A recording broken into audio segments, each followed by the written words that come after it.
मैं विकास मिश्र हूँ जी जी जी, और नमस्कार लोकमत समाचार का संपादक हूँ। जी जी।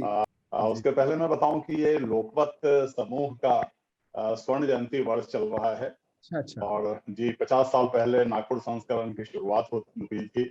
और जैसा आपको पता है कि लोकमान्य तिलक जी ने इसका नाम रखा था लोकमत, और बाकी चीजों से आप अवगत हैं तो इसलिए बताने की जरूरत नहीं है। बहुत अच्छा लग रहा है कि आप हमारे दर्शकों के बीच आए हैं और हम प्रिंट में, इलेक्ट्रॉनिक मीडिया में और इन सारी चीजों में हैं। सबसे पहले मैं शुरुआत मनीष जी यहाँ से करता हूँ। जो सवाल मैंने कहा था कि कई सारे पत्रकार आए लेकिन वो असफल हो गए। मनीष सिसोदिया जी की सफलता का राज क्या है? उसके बाद मैं आऊंगा एजुकेशन सिस्टम पे, क्योंकि आपने जो सबसे बड़ा काम किया है वो एजुकेशन सिस्टम को लेकर के। मैं उस पर आऊंगा, लेकिन उसके पहले जरा आप बताएं कि सफलता का राज, अपनी एक्चुअली जर्नी के बारे हाँ, मैं पत्रकारिता से जब आगे बढ़ा में। जी तो मेरा मकसद कभी भी राजनीति में आना तो था ही नहीं। जी जिस पद पे मैं बैठा हूँ या जहाँ जो नेम फेम है आज, उसमें तो बिल्कुल नहीं था। जी इतना था कि कुछ लग रहा था, मैं 7-8 घंटे टीवी चैनल पे बैठ के खबरें पढ़ता था। जी अम, एक बहुत बड़े ब्रांड के साथ जुड़ा हुआ था, तो उसका एक अपना जलवा है। आप पत्रकार हैं, हम समझ सकते हैं उस चीज को। लेकिन ऐसा लग रहा था कि उस जलवे के साथ साथ जो मेरे अंदर कुछ करने की भावना है कि कुछ बदले, मुझे अपने लिए अधूरापन लग रहा था। इसलिए अचानक अरविंद जी से मुलाकात हुई और फिर आंदोलन, और आंदोलन के बाद एक्सीडेंटली पॉलिटिशियन हूँ कि मैं नहीं मानता कि हम डिजाइन करके पॉलिटिक्स में आए। जब मैंने पत्रकारिता छोड़ी तब भी, और जब आंदोलन से पॉलिटिकल पार्टी बना रहे थे उस वक्त भी लग रहा था कि भाई पार्टी बनाते हैं और पॉलिटिक्स को समझने वाले लोग कुछ आएंगे इसमें। जी फिर ये हुआ कि हम ही चलें और हम ही चुनाव लड़ें। तो मकसद कभी भी राजनीति में आना, एमएलए बनना, मंत्री बनना ये रहा नहीं। हमेशा ये रहा कि जब पत्रकारिता में थे तब भी, जैसे आप कर रहे हैं, कि कुछ बदलाव हो जाए। जी आंदोलन में रहे तब भी यही था कि कुछ बदलाव हो जाए। अब राजनीति में है तो यहाँ भी मकसद यही है कि थोड़ा बदलाव हो जाए। ये पद से, इन सब से तो कुछ नहीं होने वाला है, किसी का भी नहीं कुछ हुआ आज तक। आप जब राजनीति में आए, मुझे जो मैं आपकी यात्रा को देख रहा हूँ, खास करके शिक्षा आपका बड़ा केंद्रित बिंदु रहा है।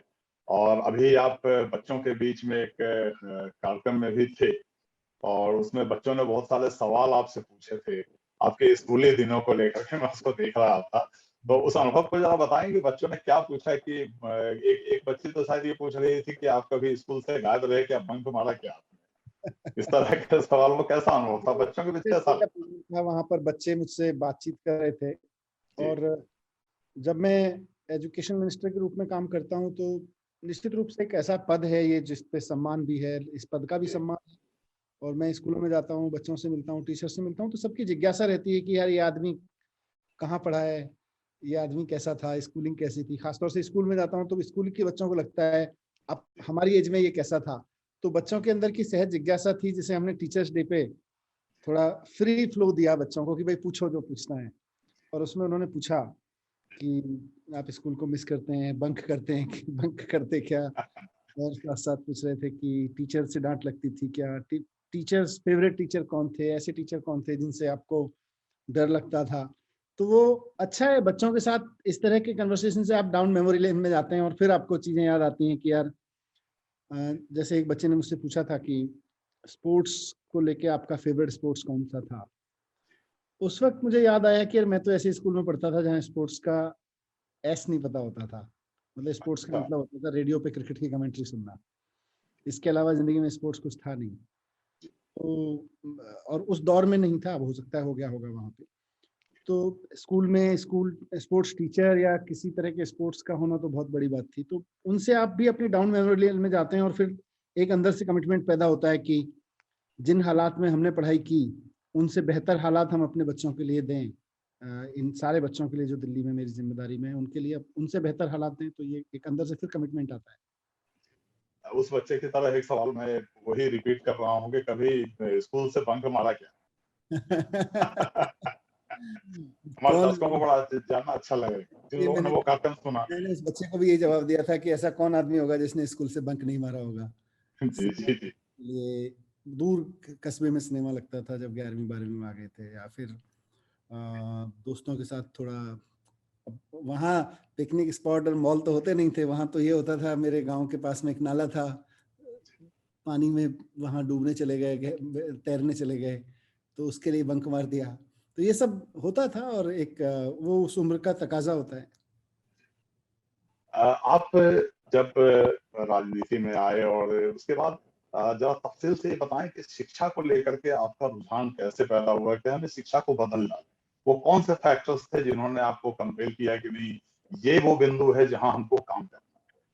एक्चुअली पत्रकार के रूप में काम करते हुए धीरे धीरे, और फिर एक एक्टिविस्ट के रूप में काम करते हुए, जो अपनी समझ बन रही थी सारी चीज़ों को समझते हुए और देखते हुए सामने, वो यही थी कि यार मुल्क में हमने टेक्नोलॉजी ला के देख ली, हमने नए नए कानून बना के देख लिए, हमने राजनीतिक पार्टियां बदल बदल के देख ली, लेकिन बड़ा चेंज नहीं आ रहा है। और चेंज मतलब लोगों की ज़िंदगी में बदलाव नहीं आ रहा है, एक माइंडसेट में बदलाव नहीं आ रहा है। तो कहीं ना कहीं मैं उसके लिए शिक्षा को जिम्मेदार मानता हूँ। शिक्षा की सुविधाओं को नहीं, बल्कि शिक्षा के लक्ष्य को, कि हमने ये जिम्मेदारी तो उठा। और जब मैं कहता हूँ शिक्षा पे, मैं अक्सर रिपीट करता हूँ इस चीज़ को बार बार, कि जब मैं कह रहा हूँ कि शिक्षा पे हम काम कर रहे हैं, तो मेरा ये अहंकार नहीं है कि हम ही काम कर रहे हैं। हमसे पहले दिल्ली में इतने सारे स्कूल कॉलेज हैं, हमने थोड़ी खुलवाए हैं। हम तो जुम्मा जुम्मा 6 साल 7 साल पुरानी सरकार है। IIT IIM जैसे संस्थान हमने थोड़ी खुलवाए हैं। इस देश की लेगेसी रही है शिक्षा में। तो मेरा एक एनालिसिस रहा पत्रकारिता के दौरान और एक्टिविज्म के दौरान भी, कि भाई अच्छी एजुकेशन तो हमारे देश में मिलती रही है और उसकी कोई लिमिट नहीं है। IIT IIM का आप नाम लीजिए, दुनिया के सबसे बेहतरीन संस्थानों में से हैं। लेकिन ये लोएस्ट जो एजुकेशन है ना, कि आप अपने यहाँ पढ़ने वाले किसी एक, जैसे मेरे यहाँ दिल्ली में 1.5 लाख बच्चे, और प्राइवेट स्कूल से 1 लाख और लगा ले, लगभग 2.5 लाख बच्चे हर साल 12वीं पास करके आते हैं।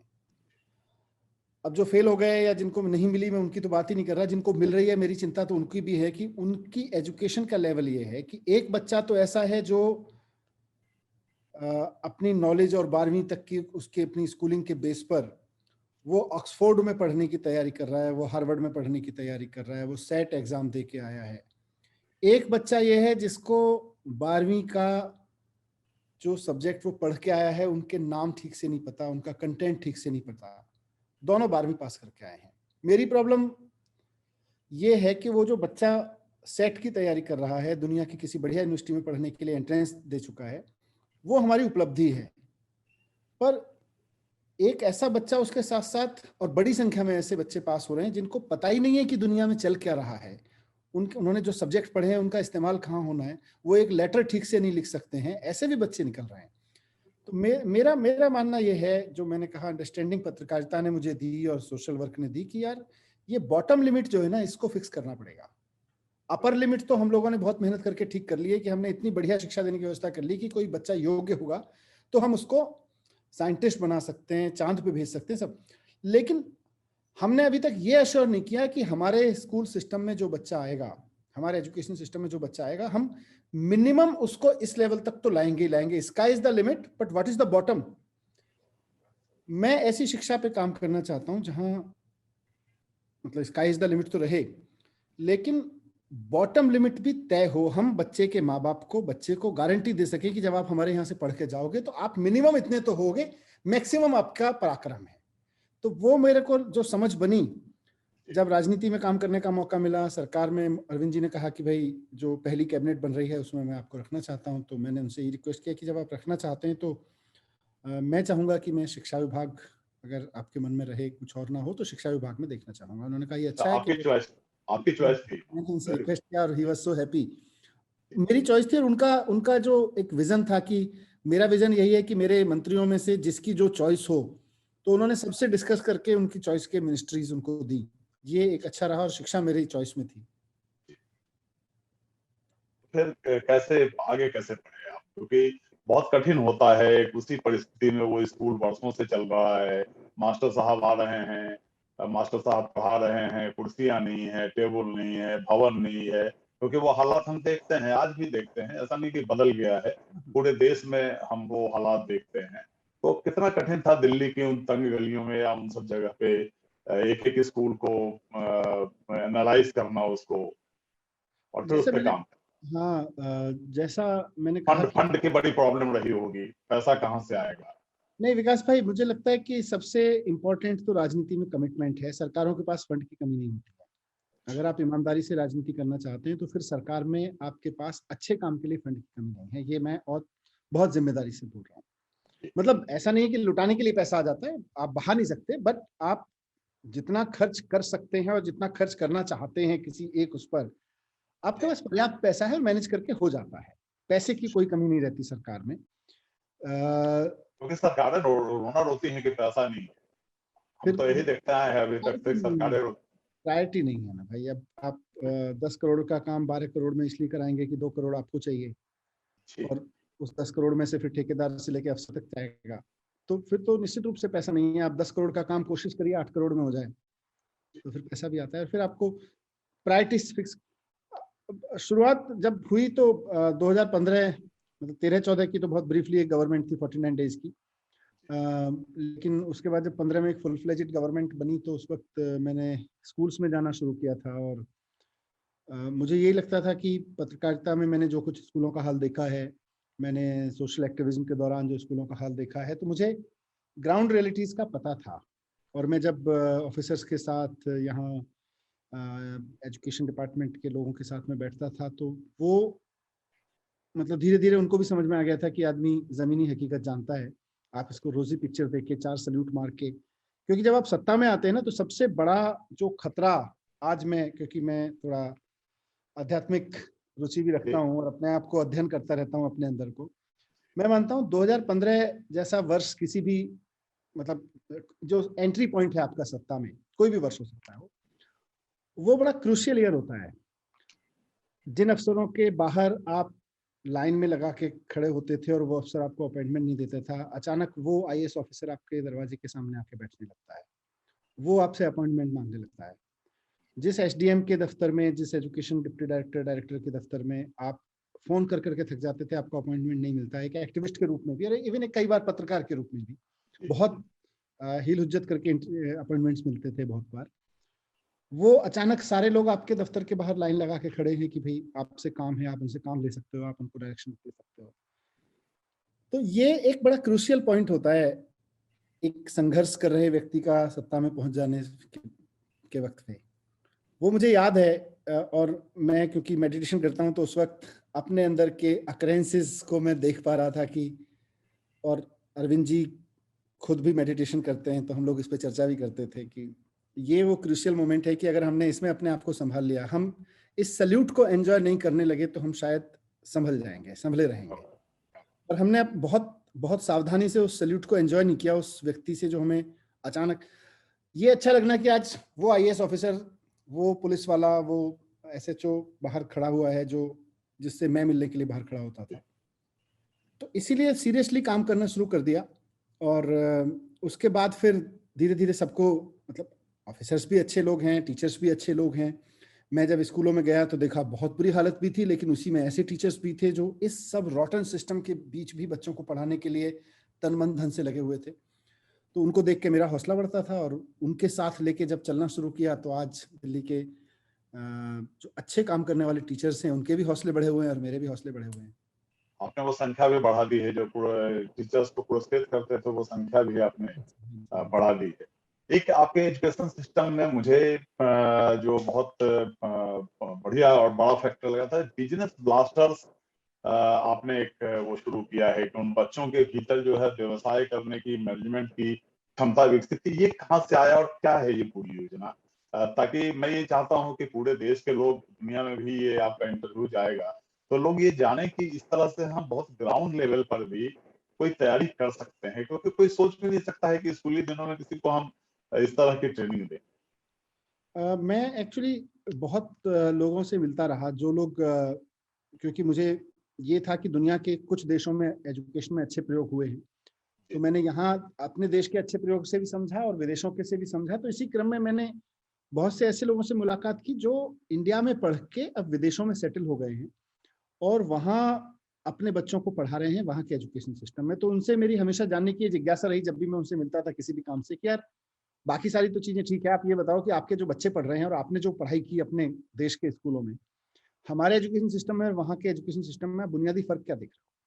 और उसको लेके मैं बहुत चर्चा करता था। तो उसी क्रम में मुझे एक हमारे कर्नाटका के एक मित्र मुझको मिले, जिन्होंने मुझे एक, क्योंकि I remember that quote unquote meeting, उन्होंने मुझे कहा कि वो नासा के लिए एक इक्विपमेंट बनाते हैं। नासा में जो स्पेस शटल जाता है उसके लिए एक इक्विपमेंट बनाते हैं अमेरिका में, और बहुत प्रतिष्ठित हैं वहाँ पर। तो उन्होंने मुझे कहा कि हमारे देश के कॉलेजेस में और स्कूल्स में एंटरप्रेन्योरल माइंडसेट नहीं है। मैंने अपने दोस्तों के साथ जो मुझे एजुकेशन पे एडवाइस करते हैं, काम करते हैं, बेंगलोर में भी हैं और भी बहुत अलग अलग तरीके के लोग एडवाइस करते हैं, उनके साथ डिस्कस किया। उन्होंने फिर सुझाव दिया कि हम क्यों ना एंटरप्रेन्योरल माइंडसेट करिकुलम शुरू करें। और उससे, पर ये ऐसा नहीं कि एक घटना से हो गया, बहुत सारे सवाल थे अपने अंदर। मैं हमेशा एंटरप्रेन्योरल माइंडसेट के बारे में बोलता हूँ कि जब मैं स्कूल में पढ़ता था तो हम लोग पढ़ते थे कि हमारा देश विकासशील है। आज मेरा बच्चा स्कूल में पढ़ रहा है, हम तब भी बच्चे को पढ़ा रहे हैं कि हमारा देश विकासशील है, अभी विकसित नहीं हुआ है। और अगर हमने एजुकेशन पर, खासतौर से एंटरप्रेन्योरल माइंडसेट पे काम नहीं किया, तो हमारे बच्चे का बच्चा भी यही पढ़ेगा कि हमारा देश अभी विकासशील है। इसको मैं इकोनॉमी से जोड़ के भी देखता हूँ कि हम लोग सपना तो देखते हैं कि काश हमारा देश भी विकसित हो जाए, काश हमारा देश भी खूब पैसे वाला हो जाए, लेकिन होगा कैसे भाई? अपने एक सबसे होनहार बच्चे को हम अपने देश में आईआईटी से, आईएम से, सेंट स्टीफन से या किसी बढ़िया कॉलेज से पढ़ाते हैं, और उसके बाद उसको पढ़ा के हम अमेरिका नौकरी करने भेज देते हैं, जापान नौकरी करने भेज देते हैं। अच्छी बात है, एक बड़े पैकेज पे हमारा बच्चा जाता है तो हमें भी अच्छा लगता है, बड़ी कंपनी में दुनिया में के नाम कमाता है। लेकिन इकोनॉमिक, देश की आर्थिक हालत में देखें तो देश के हिस्से में केवल सैलरी आती है, और हमारे बच्चे के ही बनाए हुए प्रोडक्ट से, सारी दुनिया भर में उस प्रोडक्ट से जो फायदा उस कंपनी को हो रहा है, वो फायदा होता है अमेरिका या जापान की उस इकोनॉमी को जहां की वो कंपनी है। तो भारत के हिस्से अपने कुछ नहीं आया। तो मुझे लगा यार, हमारे देश में केवल और केवल जॉब सीकर क्यों बनते रहे? हमारे यहाँ जॉब प्रोवाइडर भी तो होने चाहिए। तो अगर देश की इकोनॉमी को आगे बढ़ाना है तो हमें जॉब प्रोवाइडर बनाने पड़ेंगे। अगर देश की समस्याओं का हल करना है तो हमें जॉब प्रोवाइडर बनाने पड़ेंगे, और ऐसे कमिटेड जॉब प्रोवाइडर बनाने पड़ेंगे, अपनी एजुकेशन में एंटरप्रेन्योर बनाने पड़ेंगे तो सॉल्यूशन लेके आए। आज भी मुझे नहीं पता, आपने देखा कि मैं दिन में एक प्रोग्राम कर रहा था ये बिजनेस ब्लास्टर की, जिसका आपने जिक्र किया, उसमें मैंने इस बात का जिक्र किया या बिजनेस ब्लास्टर के लॉन्च में कि आप सोच के देखिए, एक तरफ हमारे देश में इतनी सारी समस्याएं हैं और इतने सारे पढ़े लिखे लोग हैं जो नौकरी के लिए लाइन में खड़े हैं। समस्या है कि हमारे देश में लोगों के पास घर नहीं है। दूसरी तरफ हमारे पास में सिविल इंजीनियर्स की फौज खड़ी हुई है जो नौकरी लेने के लिए लाइन में खड़ी हुई है। तो सिविल इंजीनियर्स हैं, संसाधन हैं, बेघर लोग हैं, इससे बढ़िया अपॉर्चुनिटी क्या है काम जनरेट होने की? लेकिन हमको काम, हमारी एजुकेशन हमको काम जनरेट नहीं करना सिखाती। हमको लगता है काम तो पीडब्ल्यूडी जनरेट करेगा। वो इंजीनियर लाइन में बायोडाटा लेके पीडब्ल्यूडी के दफ्तर में बैठा होता है, मुझे इंजीनियर बना दो। Same with doctors, same with, मतलब हर चीज में। आप एग्रीकल्चर में देख लीजिए, आप फूड टेक्नोलॉजी में देख लीजिए, फूड टेक्नोलॉजी और एग्रीकल्चर के इतने बच्चे हमारे यहाँ निकल रहे हैं और सबके सब लाइन में लगा के खड़े हुए हैं, हम एक नौकरी लगा दो। उधर अभी भी देश के 18 करोड़ लोग भूखे मर रहे हैं, उनके पास खाने को नहीं है। तो एक तरफ 18 करोड़ लोगों के पास खाने को नहीं है, एक तरफ हमारे पास में बेरोजगार फूड स्पेशलिस्ट की भीड़ लगी हुई है, बेरोजगार खड़े हुए हैं वो लाइन में।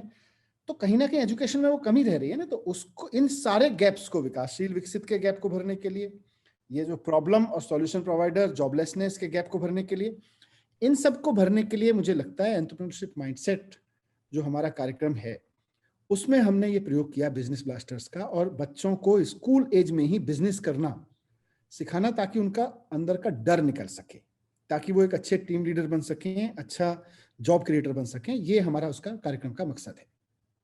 एक सीड मनी भी आपने उन बच्चों के लिए दिया है, और आप बता रहे थे कि कहीं एक स्कूल में बड़ा बढ़िया उसका रिजल्ट भी आया है, वो क्या है?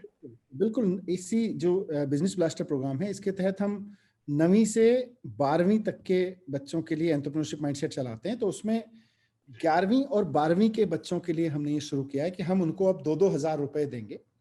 पिछले बार भी 1-1 हजार रुपए दिए थे, और इस साल हम 2-2 हजार रुपए देंगे अपने बच्चों को, और उन्हें कहेंगे कि अकेले या कुछ और ग्रुप में 2,000, 5,000, 20,000 का एक प्रोजेक्ट बनाइए, माइंड में इन्वेस्टमेंट प्लान बनाइए, और वो बिजनेस को सक्सेस करके दिखाइए।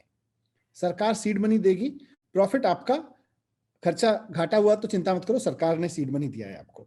तो पिछले साल जब हमने 1,000 रुपए दिया बच्चों को, तो ये पायलट हमने किया था। तो जिस 2 बच्चों के ग्रुप को हमने 2,000 रुपए दिए, मतलब 2 बच्चों का एक ग्रुप बना, हमने 1,000 करके उनको 2,000 रुपए का सीड मनी दिया। उन्होंने कुछ काम किया पेंटिंग वगैरह बनाने का और इन सबका, और उनको 21,000 रुपए का प्रॉफिट हो गया 1.5 महीने में। अच्छा। तो इस तरह के 9 ग्रुप बने। किसी ने 9 बच्चों का ग्रुप बना तो उसने 18,000 हमसे 9,000 हमसे लिए।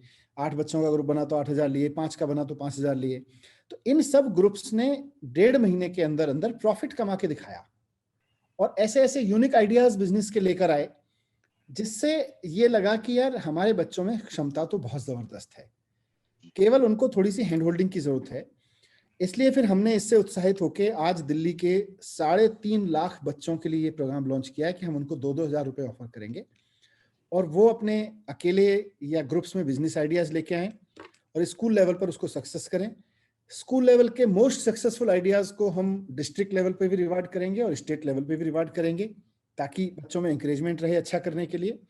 और साथ साथ जो top 100 programs, top 100 business ideas बच्चों के सक्सेसफुल रहेंगे, उनको हम दिल्ली में स्टेट लेवल पर एग्जिबिट करेंगे, उनका एक प्रदर्शनी लगाएंगे और देश के इन्वेस्टर्स को कहेंगे कि आप आइए और हमारे बच्चों के आइडिया में इन्वेस्ट करें। अब बड़े बड़े बिजनेसमैन के लिए 1-2 लाख इन्वेस्ट करना कोई बड़ी चीज नहीं है, और ये छोटे छोटे हमारे बच्चे होंगे 1 साल बाद, तो इनमें इन्वेस्ट करें लोग।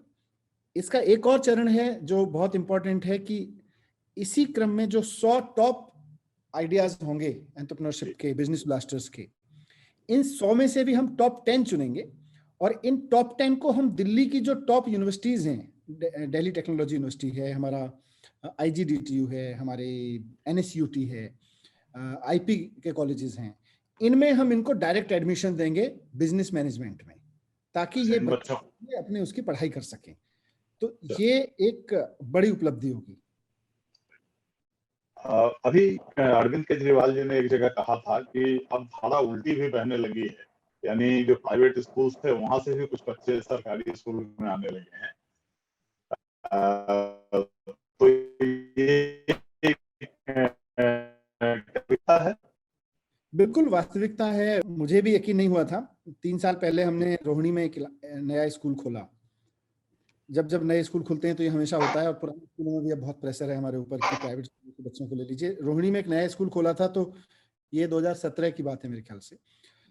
तो हमारे सारे जो वहाँ के अथॉरिटीज थे वो इस पक्ष में थे कि भाई इसमें ना ऐसा करते हैं, ग्रेडेड एंट्रेंस देते हैं कि पहले 6th क्लास ले लेते हैं, ताकि एक साथ बच्चे नहीं आएंगे, तो हम सारे क्लासेस शुरू नहीं करते हैं।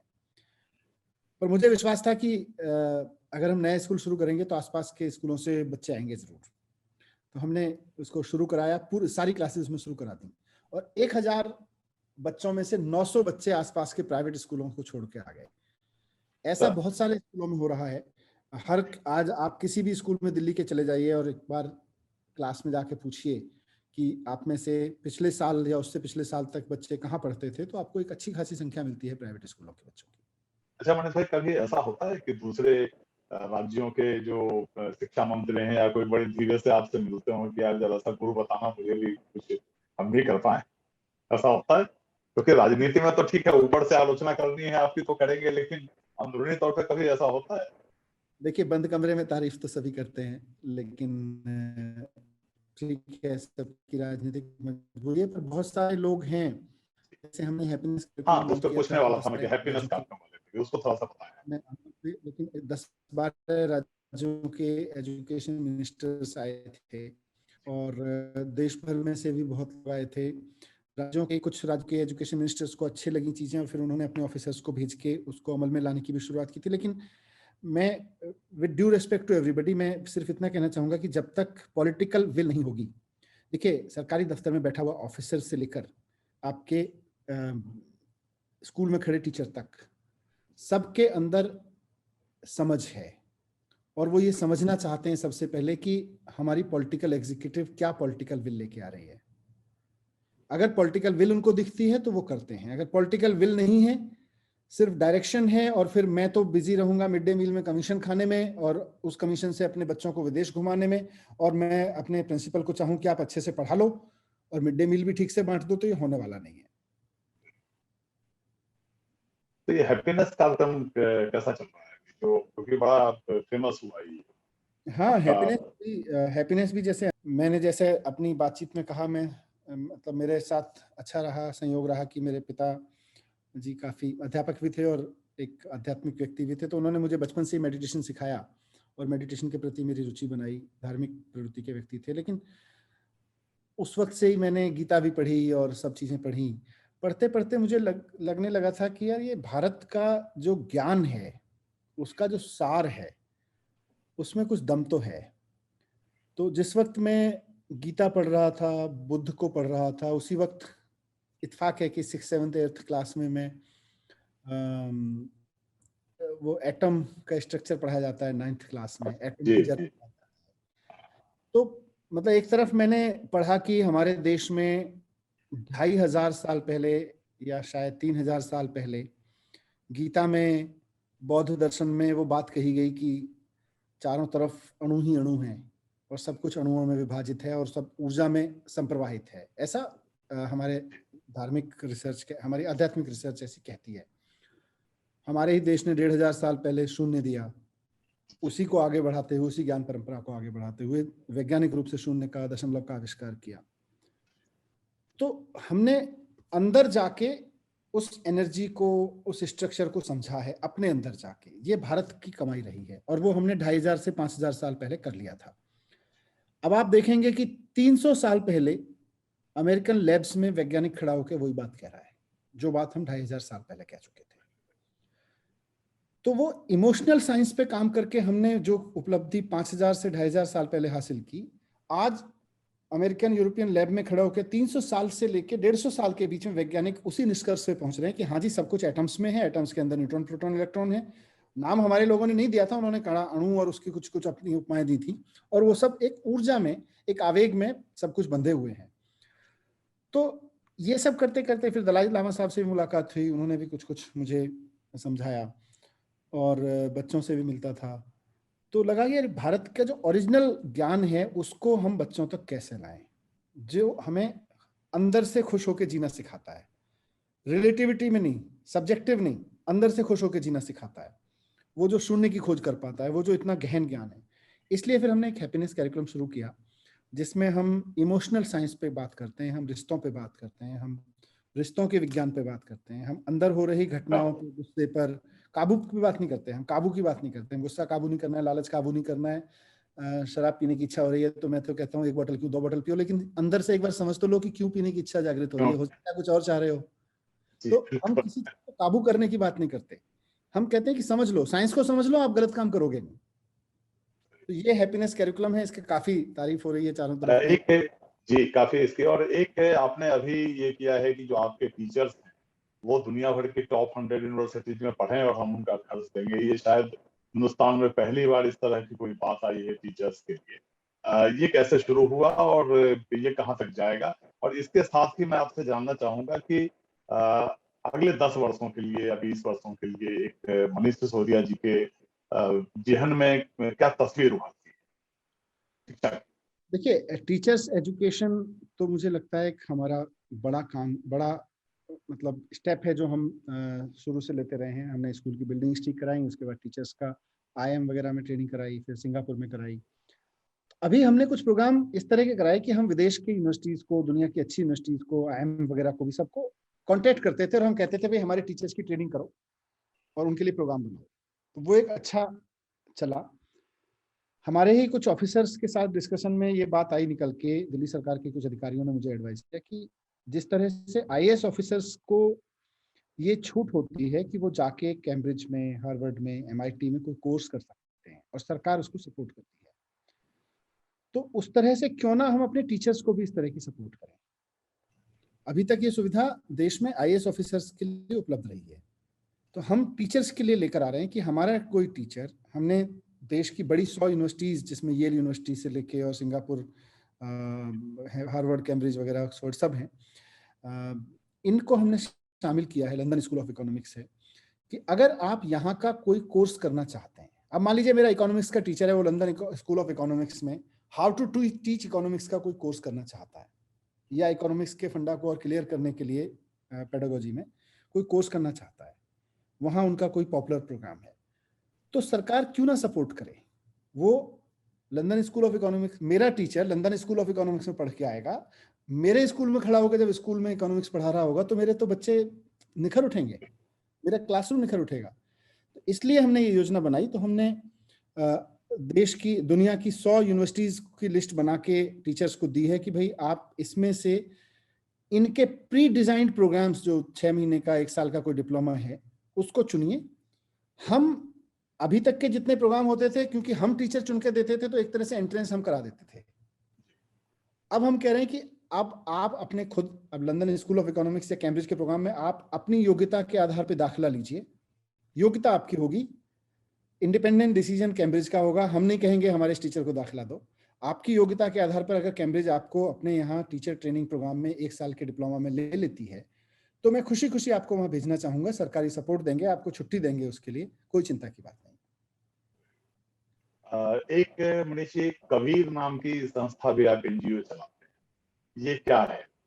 क्योंकि कहीं पढ़ा मैंने लेकिन मुझे क्लियर नहीं हुआ कि क्या था, तो मैं दर्शकों के लिए भी चाहूंगा कि हमारे दर्शकों को भी पता चले। एक्चुअली क्योंकि वो कबीर एक ऐसा नाम है जो बिल्कुल निर्विवाद निर्लिप्त भाव का परिचायक है, तो आपने कबीर नाम रखा है, इसलिए मैं पूछ रहा हूँ। मैं संत कबीरदास जी का फैन रहा हूँ और क्या बात, कबीरदास जी ने जो जी। बात कही है उसके अनुसार सोचता हूँ एक शरीर यात्रा में, एक जीवन यात्रा में अगर उसमें से कुछ भी समझ सकें और उसको जी सकें तो बड़ा कृपा होगी।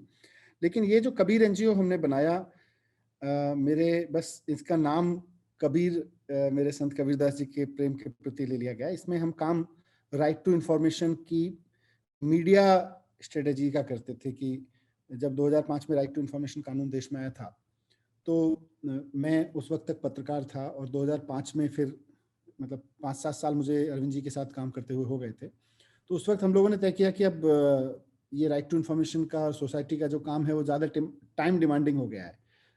तो अब वहाँ चैनल की नौकरी, वहाँ 6-7 घंटे 8 घंटे टीवी पे काम करना और उसके बाद फिर ये सब करना मुमकिन नहीं हो पा रहा था। तो इसलिए तय किया कि कुछ क्रिएटिव काम और शुरू करते हैं। उस वक्त हमने एक ग्रुप बनाया था कबीर, और इसका काम था कि देश भर में राइट टू इंफॉर्मेशन कानून का इस्तेमाल करके जो लोग एंटी करप्शन मूवमेंट चला रहे हैं, जो लोग कुछ बदलाव ला रहे हैं, उनकी कहानियां दूसरे लोग, उनकी कहानियां संकलित करें, उस पर वीडियो बनाएं, उस पर डॉक्यूमेंट्स बनाएं, उनको आम भाषा में आम जनता तक पहुंचाएं ताकि आम जनता और ज्यादा उसको समझ सके।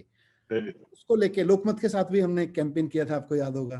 जी। उसको घुसा कैंपेन उस वक्त किया था, तो वो भी उसी का हिस्सा था। 2005 में उसको किया था। मनीष जी, आज हम राजनीति पे कोई बात जानबूझ करके नहीं कर रहे हैं, क्योंकि हमारी इच्छा यही थी कि हम शिक्षा को लेकर के ज्यादा बातचीत करें। बहुत अच्छा लगा। क्योंकि लोगों तक ये सारी चीजें पहुंचे, कुछ लोग प्रेरित हुए इससे और कुछ और मनीष सिसोदिया हमारे बीच में आए उभर करके, और वो भी अपने अपने क्षेत्रों में कुछ काम करे। तो एक दिन ऐसा आए जब हमारा देश जो है, क्योंकि हम एजुकेशन के लिए दुनिया भर में जाने जाते रहे हैं, अपनी परंपराओं में भी, अपने इतिहास में, अपनी संस्कृति में, आप उस ओर ले जा रहे हैं। आपको बहुत बहुत धन्यवाद मैं इसके लिए देता हूँ। बहुत बहुत शुक्रिया। आप कुछ अगर और कहना चाहें, हमारा लोकमत का ये 50वां वर्ष भी है, स्वर्ण जयंती वर्ष है, तो एक संदेश आपकी तरफ से जो मैं जरूर चाहूंगा लोकमत के लिए। एक तो जो आपने एक पिछला सवाल पूछा था उसका आधा हिस्सा मैं भूल जी, गया, हाँ, वो एक विजन का आपके क्लोजिंग स्टेटमेंट से मुझे याद आया। आपने 10 साल का विजन पूछा। मुझे लगता है कि अगर अगले 10 साल में हम एंटरप्रेन्योरशिप और हैप्पीनेस और देशभक्ति को इंश्योर कर लें तो वैज्ञानिक तो हमारे देश के बच्चे बनेंगे ही, मैथमेटिशियन और केमिस्ट तो हमारे केमिस्ट्री में एक्सपर्ट या इंजीनियरिंग में एक्सपर्ट, ह्यूमैनिटीज में एक्सपर्ट तो हमारे बच्चे बनेंगे ही, लेकिन वो खुश रहना सीखें और साथ साथ एंटरप्रेन्योर माइंडसेट हो और उनके अंदर देशभक्ति की भावना हो, देश के लिए मर मिटने की भावना हो। ये मुझे लगता है 10 साल में हासिल हो सकता है।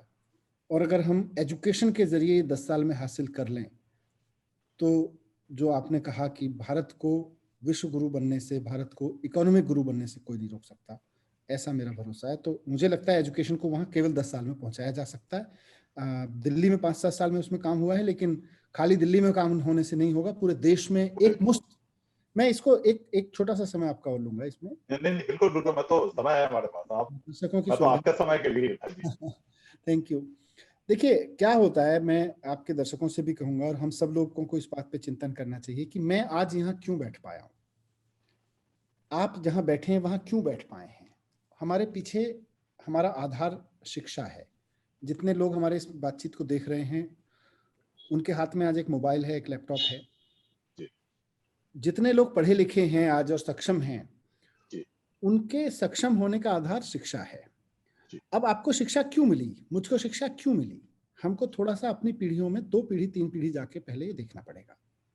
हम सबके पीछे 2 पीढ़ी 3 पीढ़ी, शायद किसी की 4 पीढ़ी भी होंगे, पहले परिवार उतने पढ़े लिखे नहीं थे, लेकिन 1 2 3 या 4 पीढ़ी पहले किसी एक पीढ़ी ने ये तय किया हम सब की कि हम एक घर में एक्स्ट्रा कमरा बाद में बनवा लेंगे, पहले बच्चों को पढ़ा लेते हैं। पिताजी ने ये तय किया होगा या दादाजी ने तय किया होगा कि हम एक साइकिल बाद में खरीद लेंगे, 2 बैल बाद में खरीद लेंगे, एक नया खेत बाद में खरीद लेंगे छोटा सा जो गांव में बिक रहा है, पहले अपने बच्चों को पढ़ा लेते हैं। शराब की एक बोतल का नशा का मजा बाद में ले लेंगे, पहले अपने बच्चों को पढ़ा लेते हैं। जिस पीढ़ी ने ये डिसीजन लिया वो हार्ड डिसीजन रहा होगा, आसान नहीं रहा होगा। जिस पीढ़ी ने ये हार्ड डिसीजन लिया उससे अगली पीढ़ियां सुधरती चली गई, उसके अगली पीढ़ियां सक्षम होती चली गई। शिक्षा में वो ताकत है।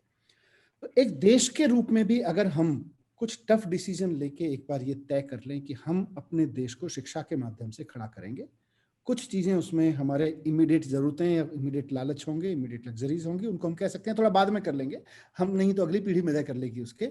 हम ऐसा करते हैं, हम अपनी पीढ़ी को पढ़ाने का मजा लेते हैं। ये एक पीढ़ी ने अगर देश की तय कर लिया तो 10 साल में शिक्षा, और शिक्षा के दम पे देश कहाँ के कहाँ पहुंच जाएगा। अंत में मैं एक तो आपको भी धन्यवाद करूंगा, आपने बहुत अच्छी, और मुझे लगता है राजनीतिक बात तो हमेशा रोज होती है राजनीति में, तो रोज जी बिल्कुल बिल्कुल। अपनेपन से इतने जरूरी मुद्दों पे मेरे साथ चर्चा की।